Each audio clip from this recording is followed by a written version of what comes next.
excited to be here with all of you today. It's not just because Governor Newsom is signing EDF's biggest priorities of the year, cap and invest and consolidating a Western electricity market. It's what today's actions represent. Big challenges are solved through engagement and partnership, teamwork, and yes, even compromise. California's leaders get that. Sadly, our nation's leaders do not. While DC has not led, California will.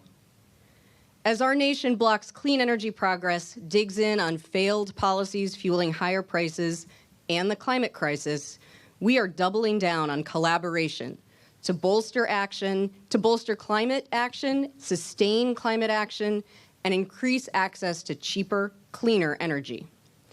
These are real solutions for families on a budget, the climate, and our economy. Naysayers claim we cannot have all three, but California has demonstrated time and again that we can. By extending the cap and invest program and consolidating a Western electricity market, we will keep proving the naysayers wrong. This makes today's gathering at the planetarium symbolic. In California, we look to the stars, to possibilities. We adapt and we innovate to tackle big challenges. Clearly, DC has not led, and California will. By signing AB 1207 and SB 840, Governor Newsom aligns cap and invest with our commitment to build a carbon-neutral economy by 2045. This provides certainty for meeting the climate goal in the most cost-effective way. It also balances the need for long-term emission reductions with the affordability challenges of families today to sustain support for climate action. It also stabilizes revenue to invest in climate solutions while enabling California to partner with a growing list of jurisdictions that want to join us. In signing AB 825, Governor Newsom lays the groundwork to cut California's energy costs by $1 billion a year and cut our climate emissions by 59%. This is the promise of California finally getting the modern grid it needs to build a 100% clean power future the fastest, cheapest way possible. By expanding today's energy markets, we expand access to clean electricity and lay a strong foundation for the growth of clean energy and jobs. Thank you to each and every policymaker, leader, advocate, staff member, subject expert who got us here today. There is a lot of important work ahead, and EDF is eager to be part of it along with all of you. Let's show the world why it can look to California when it cannot look to DC.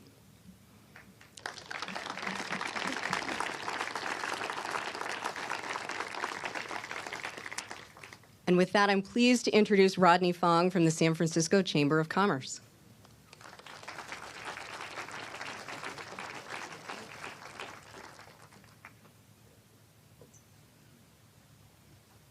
Good morning. It is great to be here amongst the giants above us and within the room. My name is Rodney Fong, and I'm the CEO of the San Francisco Chamber of Commerce, representing 900 different businesses, large and small, in San Francisco. And I want to start off by talking about leadership. And leadership cannot really happen, and California is at the core of our economic engine and leadership.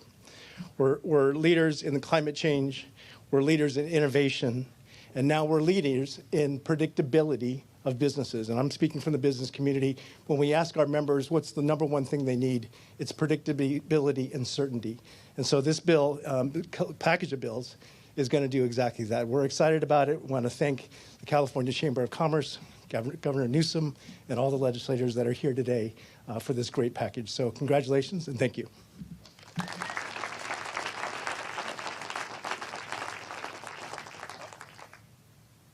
Sorry, next up, Rudy Gonzalez.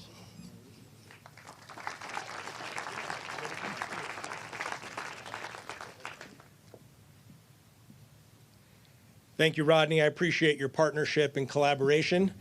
My name is Rudy Gonzalez, and I represent blue-collar workers in San Francisco among 27 construction and industry unions. And today I'm here on behalf of the 500,000 members of the State Building and Construction Trades Council. I want to thank the governor and the legislature and all of the advocates and our friends in the business community for locking arms and really showing what the spirit of collaboration, compromise, commitment, courage, and conviction can bring to the table for everyday Californians. The members I represent up and down the state are suffering. They're suffering from an affordability crisis. They're nervous about the economic forecasts for our nation, and they are looking to us to show leadership in a time of great uncertainty. This package of bills is a shot in the arm to blue-collar workers. This package of bills enables me to knock on doors up and down this state and talk to our members about the kitchen table issues they care about. They care about good jobs. They care about a clean and safe planet for their families and for their futures. And they care about what's happening to them in their pocketbook.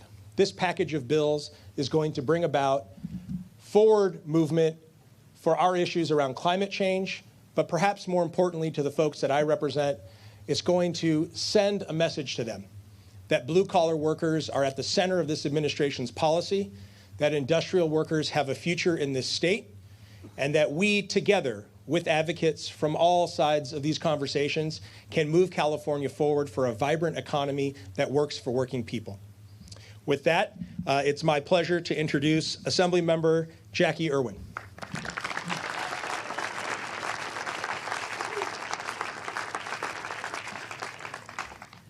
Thank you so much, and it is incredibly exciting to be here today. Last year, around December, I think I was in South America, the speaker called me and offered me the opportunity to lead the cap and trade reauthorization. It was not a difficult decision, despite the fact that I knew it would be a challenge. And I'll have to tell you, it really was a challenge. A week and a half ago, we weren't even sure it was going to get done.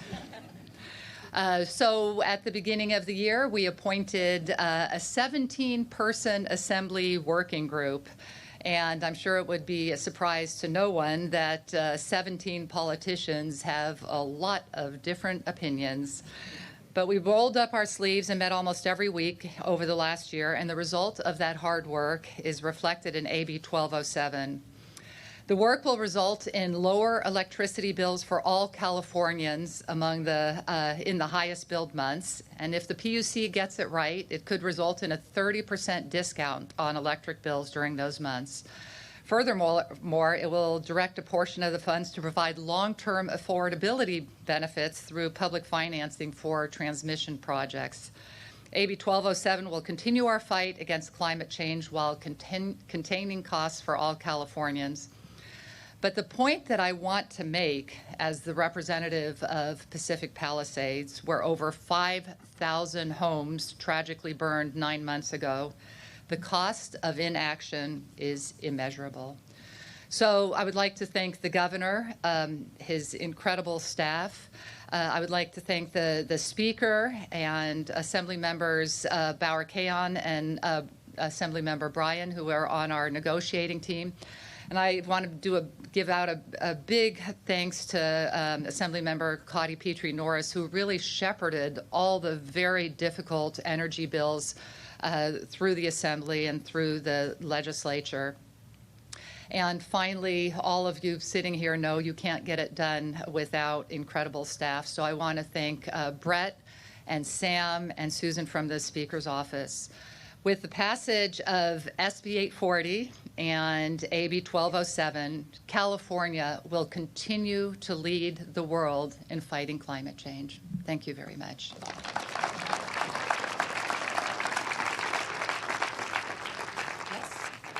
And now I would like to introduce the amazing chair of the Utilities Committee, my seatmate, Cotty Petrie-Norris.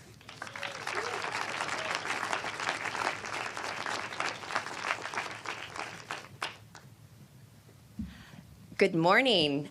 It is an absolute pleasure to be here with all of you. I think I can say that this is the coolest venue in which I have ever been asked to give a speech.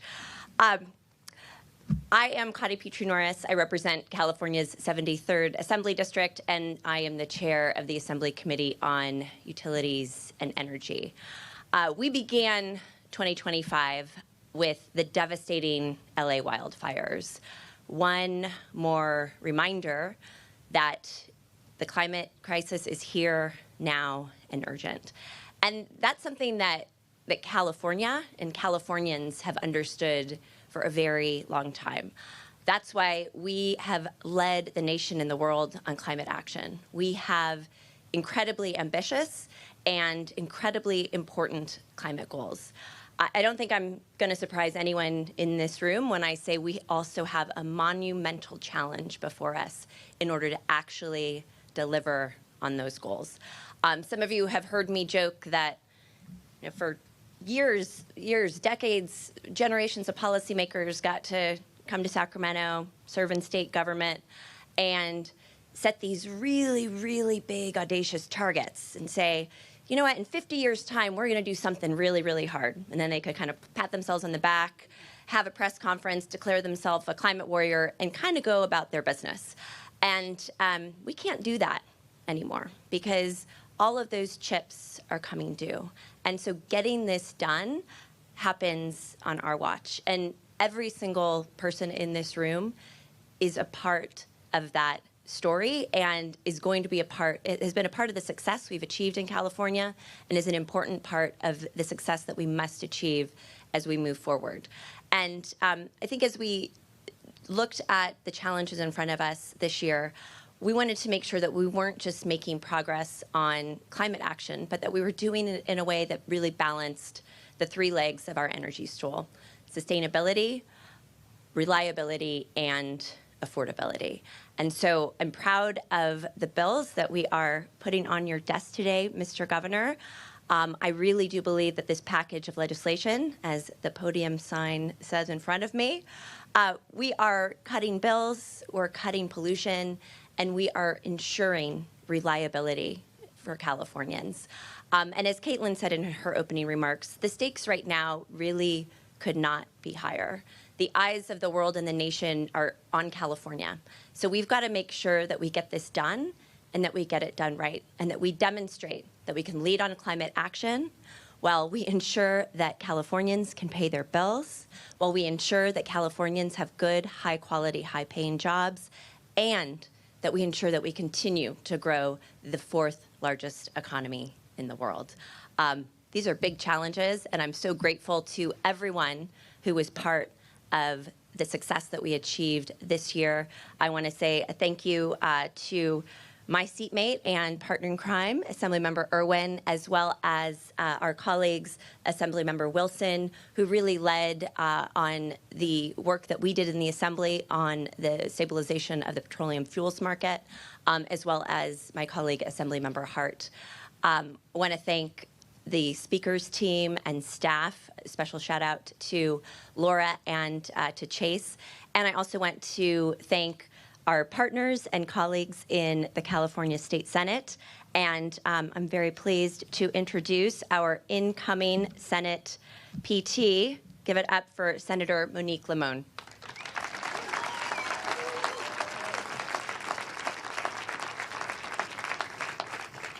Buenos dias, buenos dias. It is indeed a good day here in California. I'm proud to stand here for a reaffirmation to what California's climate goals are. With rollbacks of decades-old bipartisan environmental protections at the federal level, today we are here to reaffirm our commitment to California's goals. The state must continue to transition towards green energy, and we know that that cuts our greenhouse gas emissions and makes investments in projects that combat what our communities are feeling on the ground. You've heard from my colleagues about how we started 2025 with the LA fires and our frontline communities understanding the impact that climate has all over this state, this country, and the world. Since the inception of the Cap and Invest Now program, over 122 100,000 jobs have been created. $13 billion have been invested in over 500,000 projects. And we've developed a better transportation structure, all while doing this. The legislature has worked for months to craft a proposal that builds on all of these significant gains for the Cap and Invest program. And we're proud that these investments include $125 million in transit passes for Californians annually, $800 million in affordable housing, $130 million in clean drinking water, and $200 million in wildfire protection. The things that Californians are asking us to do. Additionally, we are investing more in environmentally overburdened communities by ensuring that $250 million go towards protecting air quality in frontline communities. Lastly, this proposal creates climate-smart jobs for thousands of Californians, continuing our legacy of employing the most clean energy workers of any state in this country. Cap and Invest is not just a bold goal. It is also a response to the over 67% of Californians who want to lower the state's greenhouse gas emissions, and the over 2/3 of Californians who are in favor of our state taking action and taking steps to address the global climate crisis. California is stepping up to the plate like we have done time and time again. I'm proud of what the legislature and the governor have accomplished, and I'm also proud to have worked with the Assembly and with incredible colleagues in the Senate, including Senator Laird, Senator Becker, Senator Stern, Senator Allen, Senator Gonzalez, Senator Blakespear, who were all part of the working group for Cap and Invest. It was hard, it was difficult, but we made it happen. And now, I want to introduce who led this effort on the state Senate, the one, the only California Senate Pro Tempore, Mike McGuire.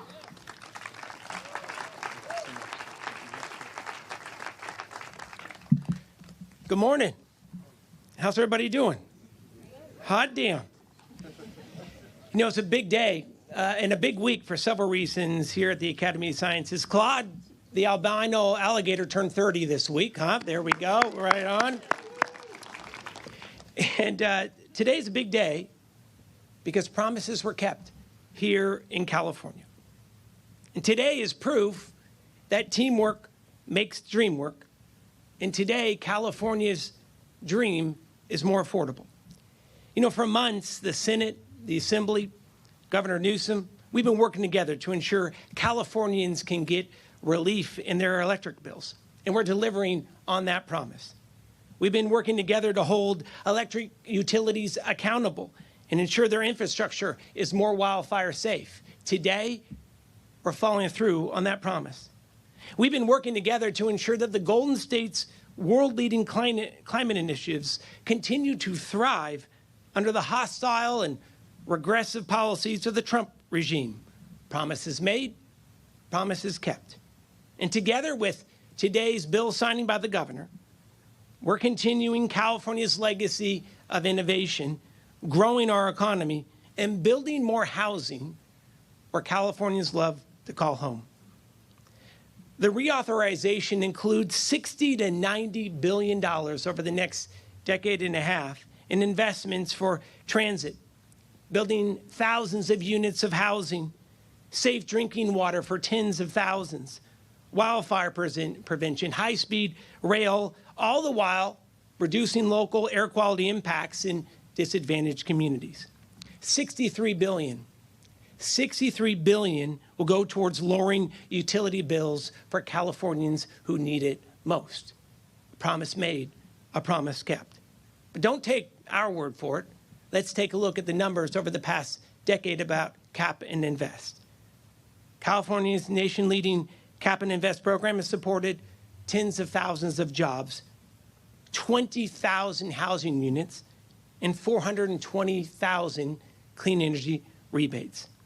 California proves that we can do both, grow our economy and tackle the climate crisis. California is charting the future. The reauthorization will put more money. It's going to put more money in the pockets of hardworking Californians, and it's going to keep our air clean, all the while powering our transition to a green economy. As I said earlier, teamwork makes the dream work. And I want to acknowledge several individuals who are here today from the state Senate.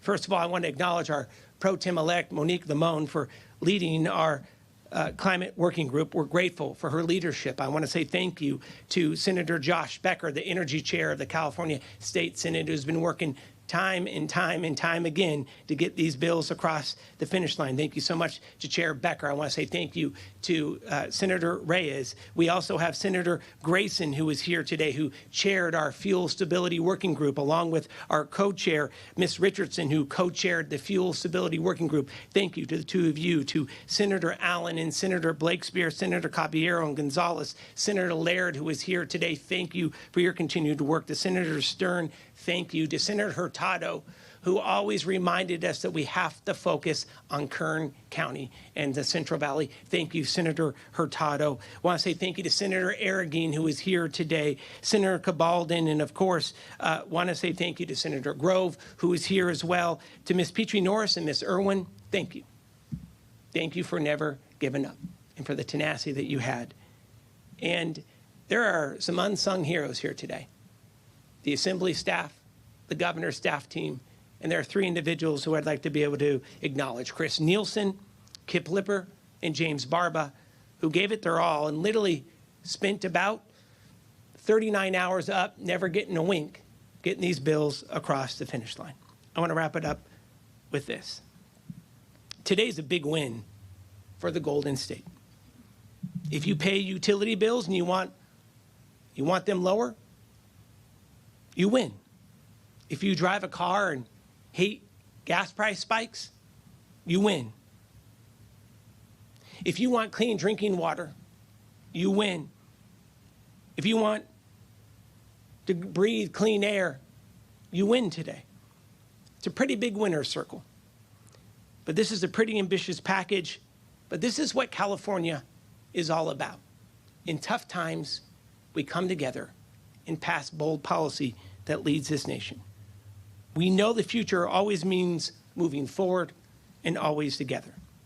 And speaking of that, it is now my honor to be able to introduce the governor who is leading the charge for the rest of America, showing the nation that Democrats can deliver to make life more affordable for millions and never give up on our values of combating the climate crisis. He knows that we can do both. And with his leadership, today, we are doing both. I want to hear you loud and proud. Let's give it up for the one, the only. It's a big damn deal that we're here. Governor Gavin Newsom, everybody. Come on now. Congratulations. Thank you. Thank you to the pro tem. This is a horrible setup. I can't see damn one of you. And it's horrible for another reason, because it brings back some memories that my staff, particularly my old mayor's staff, does not want to be brought back up. The last time I was in here, I gave a State of the City speech that went on for 7.5 hours. And if you think I'm making that up, the next day, you can check it out. You can Google it. I think it was the Examiner that did a headline, said, because it was on YouTube, it said, YouTube, comma, you bored, question mark. I was surprised there was a question mark as opposed to an exclamation mark. So I will try to be brief. By the way, in my defense, forgive me, I was trying to use this new medium of social media and do bite-sized snippets on issues that people, I thought, would appreciate, that they can fast forward things they didn't care about, and they could then focus and get a little bit more on things they did care about. But anyway, it was an abject failure, unlike what brings us here today, which is in the spirit of the pro tem, celebrating an expansive winner's circle, and celebrating the success of partnership and collaboration, and celebrating the success of reconciling our differences. I appreciate the reference to those that are here assembled with us from the Assembly as well as the State Senate. What is important for those of you who may not be familiar with some of those names, it's a bipartisan group of folks, which is important. You know, we're a stone's throw away from the African exhibit, and it's always good to be reminded of African proverbs. Says, you want to go fast, you can go alone. You want to go far, go together. And we have made tremendous progress over the course of the last many weeks, trying to reconcile these simultaneous crises that we have. This climate crisis, yes, crisis of democracy, growing crisis of confidence that people can deliver and deliver results. And I think what, for me, makes this day special, 6 bills that are all about the how, not about the what and the why. As was stated, we've done a very effective job of identifying the problem, but not many jurisdictions have identified strategies to actually deliver real and demonstrable results. It's an interesting fact. Every single one of those audacious climate goals the state has set, we have achieved. Every single one. In fact, today, we're running the 4th largest economy with 67% of our energy carbon-free. It's unprecedented. There's no other jurisdiction in the world that can lay claim to that. It is remarkable, and just briefly, 1874, the first electricity came to California, came here to San Francisco. There's been 105 gigawatts of installed capacity. In just the last 6.5 years, we've installed over 30 gigawatts. About 1/3 of all the installed capacity, and the vast majority of that has been clean. So I would add, not just lower utility costs, I'll get to that, lower pollution, but also reducing all the BS, the timelines. A lot of what we are signing today is about building on the reforms, the permitting and the zoning reforms, the land use reforms, and moving forward to get these large-scale projects done. That's what we have done with large-scale battery storage, 15,000 megawatts in the last 6 years. It's simply unprecedented. There's no other jurisdiction in the world can lay claim to that except China, interestingly, and the state of California. So our state of mind is firmly planted on the application, the implementation. And that includes a balanced approach in this context. The reason this is bipartisan, the reason you heard Kern County and others, is we have to effectively transition. This is not an ideological endeavor. We're in the practical application business. We've got to manifest our ideals and our goals. And so this lays it out, but it lays it out without laying tracks over folks. I know there are tracks we are starting to lay in the Central Valley that are part of this. But the issue of affordability, as you heard, is top of mind. It's $60 billion. This should be the headline.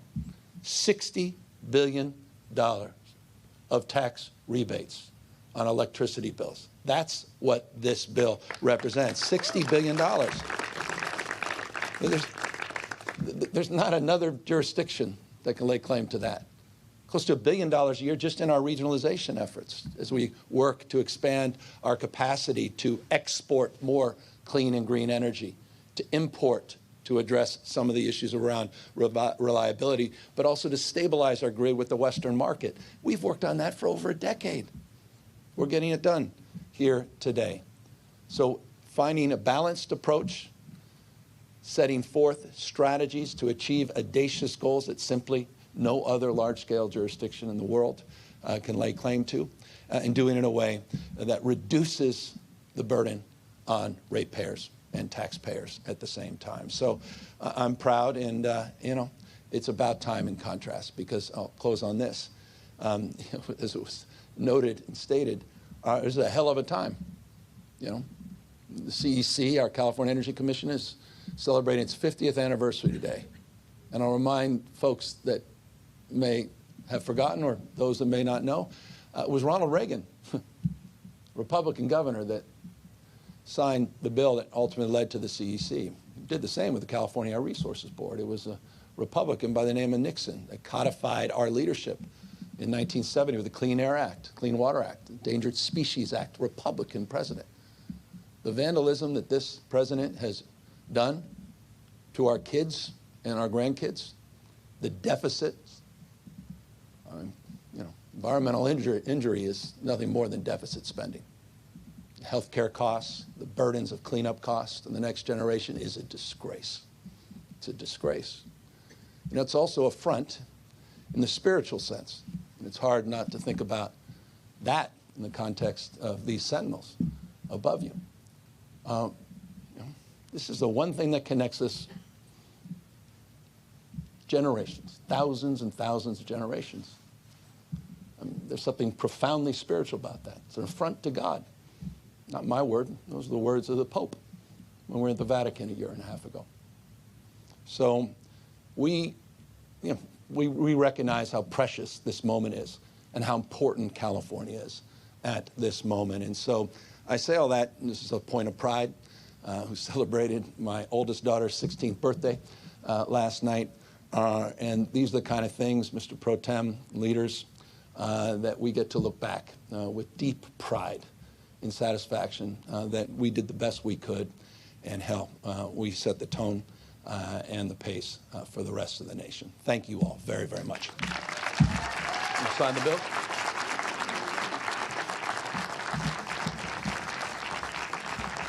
Members of the legislature and all speakers, please join the governor at the podium to sign the legislation.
Thanks again, everybody, for taking the time. Just want to thank all the remarkable group of Assembly members and senators and leaders from across state, advocates that came together. And, to have the construction unions, to have environmental advocates and environmental justice leaders, everybody coming around and supporting and celebrating real progress at this point in U.S. climate history is not insignificant. And so I'm deeply mindful of that and deeply grateful that everybody recognized this moment and worked together across their differences, which were not insignificant, particularly as it relates to the issue of around gasoline and issues around spikes and reliability in that space. And so this was a remarkable moment, and it runs complete contrast to what's going on in Washington, D.C., and that cannot be understated or overstated either.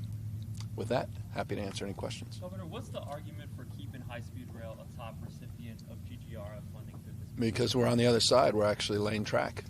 We're on the other side of all the environmental concerns. We're on the other side of all of the acquisitions. For years and years and years, 2,270, it's an actual number, 2,270 parcels had to be procured. Each one of those had a unique dynamic, a unique interest, litigation, lawfare, years and years and years to work through and to find and strike the right price and to find common ground. 2,270. 1,000 utility projects were completed. We have structures 50 large-scale structures that have been completely done, not just designed. All the environmental work is now complete, north and south, and the track is now about to be laid. And this is the part that we've been waiting for years and years and years, and to abandon it at this point would be absurd. And so the opportunity with this cap and trade to set aside that $1 billion, it's an actual numeric, not a percentage, gives the high-speed rail system the ability to do a lot of creative work in terms of financing and finding the private sector to support this project, which is supporting thousands and thousands of jobs. And unlike the President of the United States and unlike his administration that does not care about rural Americans, who uses rural Americans and over and over and over and over again betrays rural Americans in terms of his policies, we have their backs. Biggest beneficiaries, the first phase of the high-speed rail, are people that predominantly supported Donald Trump. But we don't play politics. We do what's right for working folks. And I'm very, very proud of that, and I'm proud of the fact the legislature recognized that as well. Governor, PG&E has raised its rates by more than 40% over the last few years. The EV tax credit of $7,500 is also set to expire at the end of this month. My understanding is that that's not replenished in this legislation. So what are you doing to replace that tax credit, and also what else is in this bill that actually makes it affordable for people? Well, you're talking about the Biden-era tax credit that the Trump administration eliminated. So we can't make up for federal vandalism of those tax credits, but we can continue to make the unprecedented investments in infrastructure, which we're doing. About a quarter of all new car sales in the state of California are alternative fueled vehicles. We're nation leading in that respect. We have close to 60 EV manufacturers in the state. No other state comes close. We've created an ecosystem, and we've created a market. Ask Elon Musk. His billions came from California's regulatory framework and came from billions in subsidies that he and others in this space have benefited from. Those subsidies continue in many other capacities as it relates to that infrastructure. I think it's interesting just to note, we just announced this, over now 200,000 public charging stations now in the state of California, 201,000 to be exact. There are 120,000 gas nozzles in California. Just interesting, just to consider that. 200,000 public charging spaces, 120,000 gas nozzles. You're seeing the rest of the world dominate in this space. And it's not about electric vehicles. It's about economic transformation. And this country has ceded that to China. It is remarkable the damage that Donald Trump and Republicans in Congress have done in terms of our not just electric vehicle industry, but the tech stack. That's a big part of that. Anyone that's traveled overseas knows what I'm talking about. You go into an autonomous vehicle in places like Shanghai that's electric. It picks up everything that's on your phone and provides you the ability not only to direct where the vehicle is going, but to direct your reservations for the night, to listen to your playlist, to have a treasure trove of opportunities as it relates to that tech stack in terms of making your life more efficient and more affordable. And we've seeded that. GM sold us out. Mary Barra sold us out, eliminating Ronald Reagan's work, eliminating the progress we made under the California Air Resources Board in 1967, where we began the process of regulating tailpipe emissions. The Republicans rolled that back this year, Donald Trump's leadership, but the American automobile manufacturers allowed that to happen. GM led that effort. And so California will continue to compete. We'll continue to make the case to be more competitive globally, not just across the United States. And there are billions and billions of dollars through 2045 in the cap and trade program that continue to make those infrastructure investments, but not the direct subsidies that we cannot make up for that were eliminated under the federal program. Governor, welcome back to San Francisco. Pivoting a little bit here, can you respond to some of the excerpts that have come out of the former vice president's book so far, including an excerpt recently this week that you didn't text her back after the president bowed out of the race, like some other accusations in the book? Well, I don't know about accusations. I don't know if it's even an accusation. Having been engaged very directly with the vice president this last few weeks, as you know, on some high-profile issues that are important. But no, I haven't read it, and so it's hard to even opine about context and to even reflect on anything that's in the book. Did you call her back after the president bowed out of the race? Well, I mean, this is such a trivial. Doesn't even go into describing how inconsequential my comments are about to be. You want to waste your time with this? We'll do it. I was up there hiking. There was an unknown number. Check the unknown number. Meanwhile, I was on text change trying to get in touch with the Biden administration because I was completely surprised that the president dropped out. And as you know, I was a surrogate and I was out on the campaign trail. And so I was trying to figure out what just happened.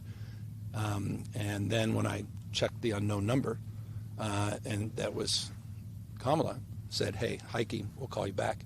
That exact same moment was working with my team to put out a statement to endorse her. I assume that's in the book as well, that hours later, the endorsement came out. So beyond that, pretty well established, including an event in San Francisco we did at the Fairmont for a few weeks later. What happened after that? Governor, would be remiss to not ask about Prop 50. Senator Padilla and Representative Lofgren just introduced a bill in Congress to ban mid-decade redistricting. I'm told that they are making an outreach with Congressman Kiley about possibly teaming up and making it a bipartisan effort. Great. Is that something that you would support, especially? Of course. Let's do it. Let's do it. And also, New York Times is reporting that you got a $10 million donation in your campaign for Yes on 50. About $70 million raised so far. Can you confirm deadline tomorrow? Well, we've raised an extraordinary amount of money because the awareness on this is not just across the state of California, but there's awareness all across this country. We've received over $20 million in small dollar contributions, which is extraordinary, from all 50 states. So unprecedented in terms of a statewide ballot initiative to receive that kind of small dollar support, and getting large-scale contributions from people that recognize what's at stake, recognize that our democracy is at stake, recognize that every day we are dealing with unprecedented assaults on free speech, liberties, freedoms, the rule of law, and recognize that increasingly the rule of law is being replaced with the rule of dawn. That these co-equal branches of government are no longer co-equal. The supine nature of Congress, increasingly the United States Supreme Court, is of outsized concern to people, and I think that's represented in this unprecedented campaign and the support we've received over the course of just a few weeks, 5-6 weeks, and my confidence that if we do our job and take nothing for granted, that we will send a powerful message back to this administration, not just a rhetorical one, but a meaningful and substantive one. And we'll fight fire with fire, and Californians have that ability and authority, formal and moral, to push back against this administration. I'm very proud of the effort. Are you talking to other Democratic governors about joining you on this effort? Because, I mean, as we both know, the chances of that mid-decade ban in Congress, probably a long shot. So, especially as Missouri's moving forward, other red states. Well, I'm hopeful that those that can will. And we've all had those conversations, and everybody's got their own unique set of circumstances and issues. And we had our own unique set of circumstances, issues, perhaps some of the most challenging. And we were able to figure out a pathway, and I'm very proud of the legislative leaders that are here. Overwhelming support that required 2/3 of the legislature in both houses, required those maps to go through a process, building consensus with the California congressional delegation, and we're doing something that's unprecedented in U.S. history. We're asking the voters to decide.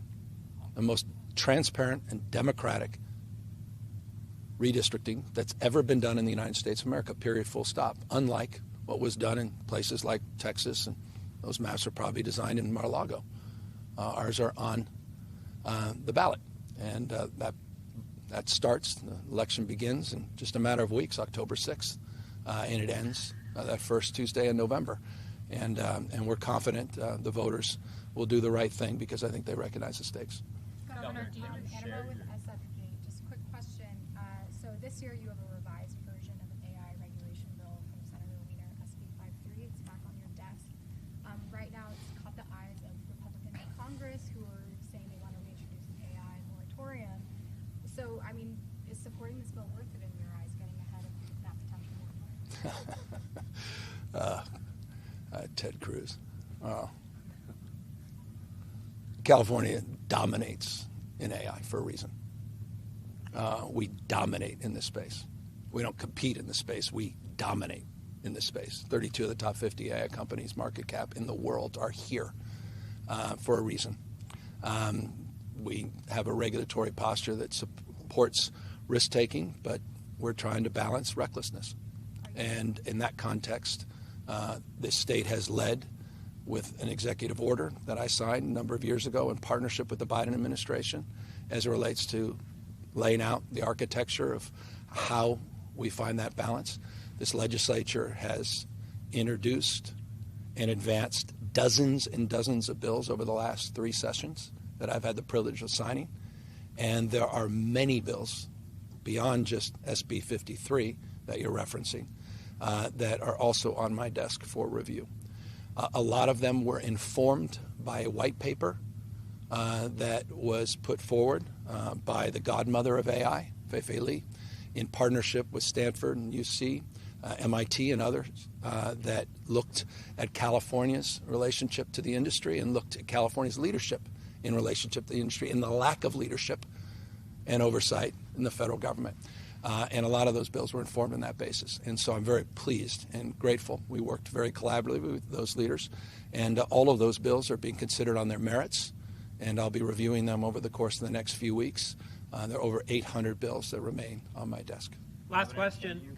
Can you talk us through your philosophy of working with the state legislature and how you decide which bills you're going to engage with or not engage with? I mean, it's always open hand, not a closed fist. We've had the privilege of working together for 7 years, and we're just blessed. I'm overwhelmed by the progress we've made on housing and policies that, I never imagined we'd get so much done on issues around shifting a policy dynamic to address homelessness, our ability to move on climate, self-evident. So I'm just grateful for the partnership. It's been remarkable, and I hope I have one more bite at the apple, one more at bat, as they say, next year. I hope it continues, but it's been a hell of a 7 years in terms of policy making. We're about to celebrate, a couple of weeks, the full implementation of a brand new grade, pre-K for all in California. That's extraordinary at this scale and scope. After school for all. It was a pipe dream. It was a campaign slogan. There was a few bucks for after school for all. We fully implemented this year, and that's 9 hours of enrichment, summer school and after school for all. We've actually achieved that. Community schools, over 2,000 full service community schools. These are things other states dream about. School free meals, the first state to move in that direction. Every child gets a savings account. 1.9 million, 3.4 million. $1.9 billion, 3.4 million students. These are things we did together. That's just in the education space. And I say that because I can go in every category. Child care work we've all done together, and the work to reform foster care system, the work we've done on the earned income tax credit and paid family leave, and so many areas. And this economy continues to thrive and grow. Now the fourth largest economy in the world, and you saw some early good news on the revenue side that came from the LAO's office. And we got to watch our expense side, particularly in the Medicaid side, which is an issue for many states, not just California. But I'm also proud of that, the fact that we've expanded health care to a degree that no other state in America has. And it's just another example of this partnership. Thank you, everyone. Thanks, everyone. We're out of time. Thank you. Thank you, Governor. Media, please exit.